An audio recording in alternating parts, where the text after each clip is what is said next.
24号，前美国国务卿蓬佩奥在美国智库哈德逊研究所发表视讯演说时指出，捍卫台湾对美国相当重要。如果中共攻陷台湾，除了将严重削弱美国在印太地区的影响力，更将威胁到美国超级大国的地位。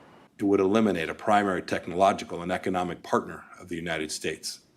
It's the principal supplier of high-end semiconductors to the United States economy. Were these supplies to be disrupted, America's economy would falter and our security here at home would be at risk. 蓬佩奥也就军事层面进行分析。It would also remove the key strategic choke point to a Chinese military breakout, which would threaten the entirety of the Indo-Pacific, including Guam, Hawaii, Japan, and Australia. So our approach to promoting the Indo-Pacific security was to believe that our relationship with Taiwan should be reinforced at every turn. 蓬佩奥还主张，美国必须帮助建设3座自由灯塔，也就是乌克兰、以色列和台湾。这3座灯塔可以成为连接北约与印太安全架构的枢纽，进而建立全球自由联盟。They can be the hubs of new security architecture that links alliances of free nations globally, reinforcing the strengths of each member state. In time, linking these 3 bastions with NATO, as well as the new and expanded security framework for the Indo-Pacific, will form a global alliance for freedom. 蓬佩奥指出，组建全球自由联盟的目的是要防止俄罗斯与中共形成泛欧亚巨无霸的霸权统治。但还强调，这种联盟是为了防止而非挑起战争。除此之外，蓬佩奥还建议美国必须扩大4方安全对话机制，除了现有的美日印澳4国成员，还需纳入韩国、英国和法国，甚至美英澳的3方安全伙伴关系也应该并入其中。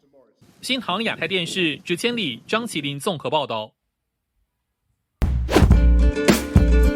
On June 23rd, several videos from mainland netizens captured the scenes of strong wind, accompanied by lightning hitting Baoding City, Hebei Province. Strong winds lifted enormous amounts of sand and dust into the air. Many tree branches were broken and fell on the road. Some trees were uprooted, and passers-by narrowly escaped harm. The wind was so strong that some citizens had to hold iron poles along the roadside to prevent them from being blown away. Fierce winds also ripped off many roofs. One netizen commented, "Our factory doors were blown off, and my glass kitchen doors were blown off too. Broken branches are everywhere on the way home." Another wrote, "It was time to pick up my children after school. On the way, I was in shock. Branches and small stones hit me. It was harrowing driving a motorbike, but it was like flying. I couldn't open my eyes. With the heavy rain and strong wind, I had the feeling like the whole body was sinking into the abyss. So terrible. Humans are so insignificant in front of nature's fury." One said, "Our residential area has 4 older women blown into the shrubs and trees by the wind. They clung to the tree and did not dare stand up, waiting for the rain to subside a little before being rescued. This morning, everyone said that this was a really scary happening."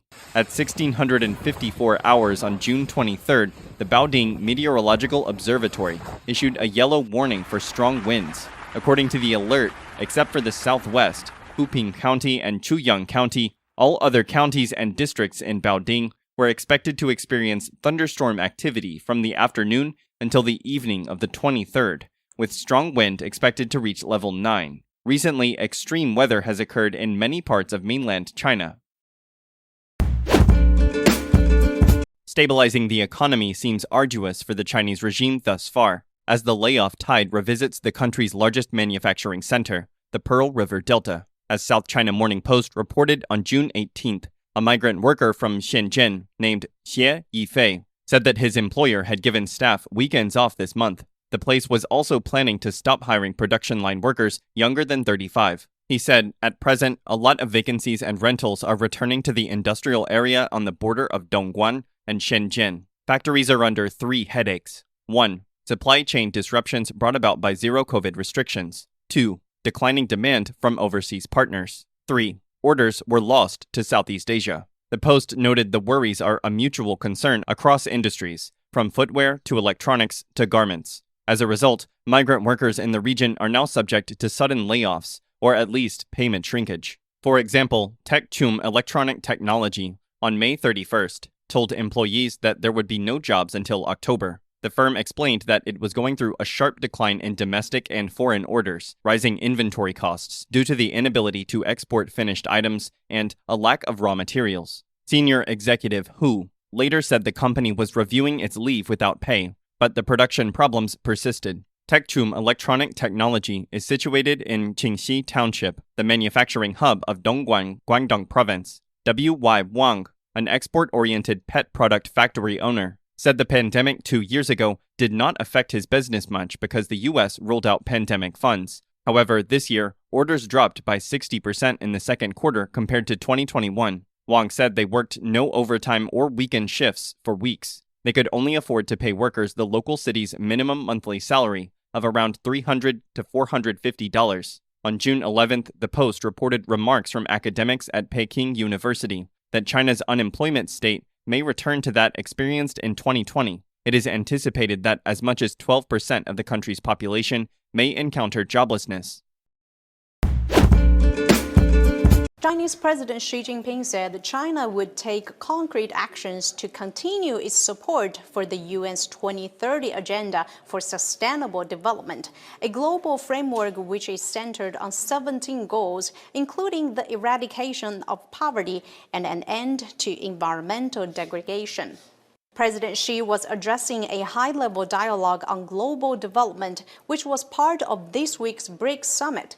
He said only through continuous development can social stability and people's dream of a better life be realized. Cooperation can lead to achievements, he said, adding that both developed and developing countries need more of it in order to build a united, equal, and balanced global partnership. Besides the BRICS nations, leaders from 18 countries, including Argentina, Thailand, and Fiji, took part. Last year, China proposed the Global Development Initiative to the UN General Assembly with the aim of providing an international cooperation platform to support developing countries, especially those hit hard with the pandemic.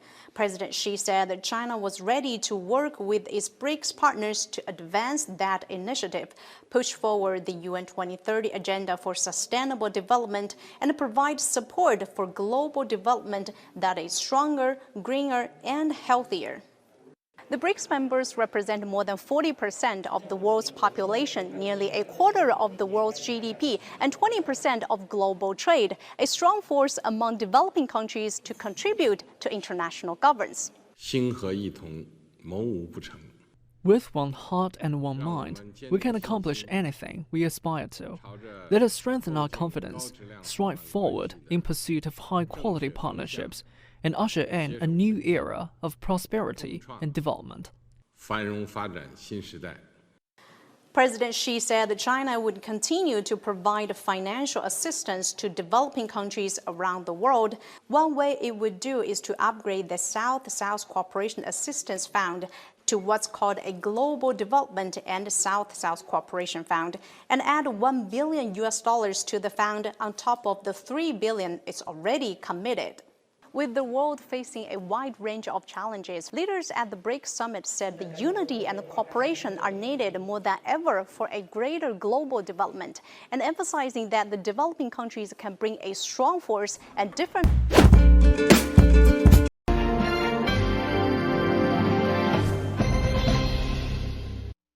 6月25日清晨，300多位来自多省市的河南村镇银行储户受害人，因储户存款无预警被冻结，无法提钱，聚集在河南监管局门前静坐抗议，并实名举报河南银保监与当地官员失察渎职。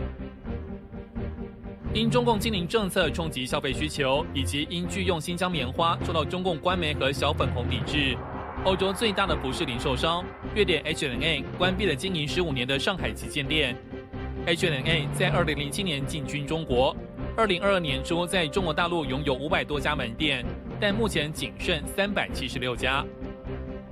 辽宁丹东女子带父亲外出取药，因为健康码显示黄码遭到警察拦阻，事后又被通报袭警。完整版影片还原事发经过，在网络上流传，引发舆论发酵。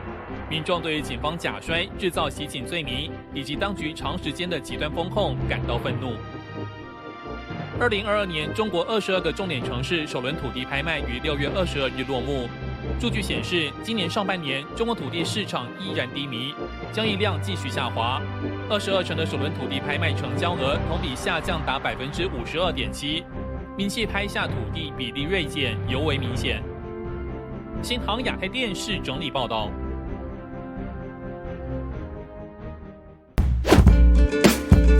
An Indian car designer who now lives in China's Zhengzhou says he's impressed with the growth of China's auto industry. Sushant Sumanth has worked for leading Chinese bus maker Yutong Group for 3 years. He participated in designing Yutong's auto-drive bus, Xiaoyu.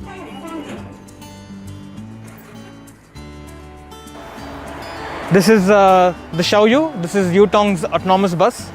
And this is the bus we can take inside our company campus if you want to go to any office that we need to visit.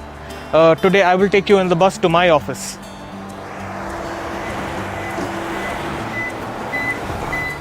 Sumanth says he could feel the vigor of China's intelligent automobile industry in his daily work.